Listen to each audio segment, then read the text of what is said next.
Good evening, you're watching KiniNews and I'm your host Prasad. Anwar Ibrahim could have been Prime Minister by now. According to him, if only he was willing to halt the court cases involving UMNO leaders, especially Najib Abdul Razak. 120 MPs, including 15 from UMNO, supported Anwar Ibrahim to become Prime Minister in 2020, the opposition leader revealed today. However, Anwar said the number was reduced after he declined to meddle in Najib Abdul Razak's court cases. Speaking to reporters in Port Dickson, the PKR leader said Najib and UMNO President Ahmad Zahid Hamidi were among those who had thrown their support behind him. According to Anwar, the UMNO MPs did not submit their statutory declarations to Istana Negara through him, but instead sent them directly to the palace. However, Anwar said Pakatan Harapan was holding to a principle that the coalition would never accept the SD from Najib and Zahid. Anwar claimed that he was asked to use his power if he becomes Prime Minister to confirm that court cases, especially involving Najib, would not be continued. He said he was not ready to compromise the independence of the judiciary. Anwar was asked to respond to a revelation made by former UMNO Supreme Council member Najib Abdul Rahman. Tajuddin on Monday confirmed that there was a move to support Anwar as Prime Minister by UMNO MPs in 2020. According to Tajuddin, he was pressured by Zahid into signing the SD in support of Anwar, and Najib was among those who had also supported the opposition chief. Dr. Mahathir Mohamad may be sued for 3 billion ringgit over the loss of Pulau Batu Puteh to Singapore, and Puat Zarkashi has announced that he'll be the man to do it. UMNO's Muhammad Puat Zarkashi has volunteered to sue Dr. Mahathir Mohamad over Malaysia's loss of Pulau Batu Puteh. The Johor State Assembly Speaker is taking up a challenge by Johor Menteri Besar on Hafiz Ghazi on Sunday. On Hafiz said legal action should be taken against the betrayal that caused the country to lose the rocky outcrop to Singapore. Puat said today that even though On Hafiz did not name anyone, everyone knew that Mahathir was responsible. As an appeal with the International Court of Justice can no longer be filed, Puat wants the former Prime Minister to be taught a lesson. Puat said Mahathir must be sued and made to pay damages, and 3 billion ringgit is a suitable amount. Puat added that it is a matter of dignity as Mahathir had sold the sovereignty of Johor and the country. Putrajaya had filed an application in 2017 for review of the International Court of Justice decision in 2008, which ruled that Singapore had sovereignty over Pulau Batu Puteh. However, the Pakatan Harapan government under Mahathir withdrew the appeal shortly after taking power in 2018. It should be noted that a private citizen, Muhammad Hatta Sanuri, had in September last year sued the Prime Minister and the government in a bid to reverse the withdrawal last year. In court filings, the government said it followed the advice of foreign legal experts to withdraw the appeal for Pulau Batu Puteh. This had been previously stated by former Attorney General Tommy Thomas. A verdict on the suit is expected to be delivered by the High Court in Kuala Lumpur tomorrow.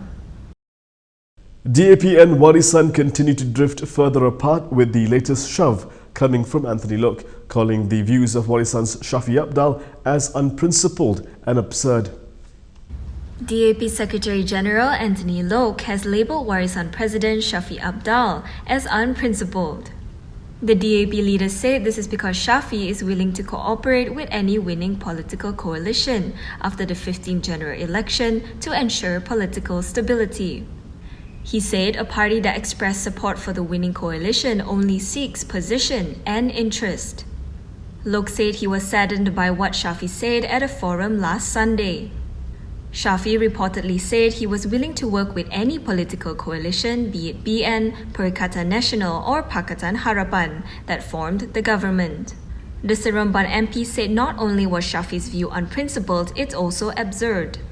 While Lok does not rule out the possibility for the ruling and opposition coalitions to establish some form of cooperation after the general election, he said the prerequisite of such cooperation must be built on a strong opposition. Now that the government has formed the Inflation Jihad Task Force, what's the point of Muhyiddin Yassin's National Recovery Council? Now Muhyiddin's biggest rival is urging the government to abolish the NRC. UMNO President Ahmad Zahid Hamidi has urged the government to abolish the National Recovery Council, led by Muhyiddin Yassin. Zahid said the council was no longer relevant, now that Putrajaya has formed the Inflation Jihad Task Force. Zahid added that the NRC had not shown results and was established only as a platform for Muhyiddin. The UMNO leader also advised Muhyiddin to use other platforms to contribute ideas as a former Prime Minister, such as through the Perdana Leadership Foundation alongside Dr. Mahathir Mohamad. Yesterday, Prime Minister Ismail Sabri Yaakob announced the formation of the Inflation Jihad Task Force, led by Communications and Multimedia Minister Anwar Musa. Ismail Sabri said the task force's function is to coordinate efforts to address inflation and control the price of goods efficiently. This task force will meet twice weekly on Monday and Thursday. Ismail Sabri also promised that a press conference will be held after the meetings. Shafee Abdullah will be allowed to jump on an airplane and fly to Italy after his passport was released this morning. Muhammad Shafee Abdullah's passport will be released to him temporarily. The veteran lawyer obtained court assent in order to fly to Italy to attend to his two daughters' educational matters there. The Kuala Lumpur High Court this morning allowed Shafee's application for the temporary release of his passport from July 8 to August 11th. The trial against Shafee will resume on September 15th. According to a copy of the application filed on June 24th, Shafee wished to meet his second daughter in Italy and assist in the transfer of her studies from the International School in Milan to the International School of Kuala Lumpur. Shafee also wished to visit his eldest daughter, who is currently studying in Rome. The course paper stated that the lawyer sought the interim passport release so he could book a flight to Italy at KLIA on June 8 and come back to Malaysia to renew his passport before handing back the document to court by August 12.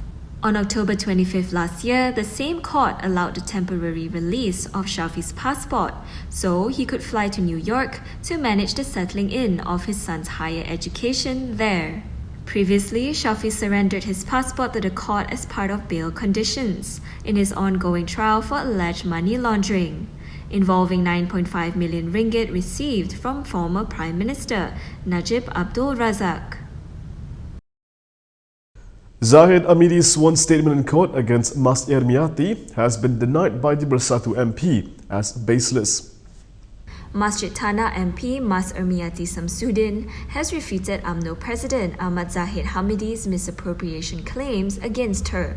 In a statement last night, she said the allegations were baseless and she had refuted them during the Malacca state election campaign last year. However, she said Zahid's accusation was in the form of a sworn statement from the witness stand in court.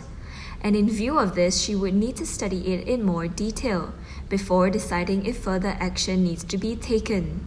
Mas Umiati added that the funds which Zahid claims to have been misappropriated have been properly disbursed by the Malacca Puteri UMNO leadership to prepare for the 2018 general election. She said this in response to Zahid's claims while testifying in his trial for money laundering, criminal breach of trust and corruption involving funds from Yayasan Akal Budi. Zahid had accused Mas Umiati and Jelly MP Mustafa Mohammed of defecting from UMNO to Bersatu in 2018 because they were being investigated by the MECC. Mustafa had also denied the allegations. Whales near Langkawi. It's not as unusual as you may think because these whales love ikan bilis and it's ikan bilis season. Bride's whales were recently spotted in Langkawi waters, creating a stir on social media. Many Malaysians expressed shock that local waters are host to these majestic mammals. However, it is not that surprising according to the conservation group Marine Mammal Research and Conservation. These mammals can grow to be lengthier than a rapid KL double-decker bus. The group said the whales routinely travel through there to feed on anchovies, which are abundant at this time of the year. In a statement on Facebook, the group said their team have had the great opportunity to document their feeding behaviors. Marquette has been documenting the whales and their habits in the Kedah waters since 2019. The video of the pod of whales, which went viral earlier this week, was captured by Marquette's boatmen some 70 kilometers off Langkawi shores. The 3 whales were spotted between Pulau Segayar and Pulau Segantang. In 2019, the International Union for Conservation of Nature recognized the waters around Langkawi as an important marine mammal area. Meanwhile, in a separate development, former Prime Minister Dr. Mahathir Mohamad is willing to defend his parliamentary seat in Langkawi in the next general election. And that is all from me today. For more stories, you can go to KiniTV.com. You can also follow us on Instagram, Twitter, YouTube and Facebook for the latest news updates. If you'd like to support independent media, do consider subscribing to MalaysiaKini.com. I'm Prasad. Thank you for watching.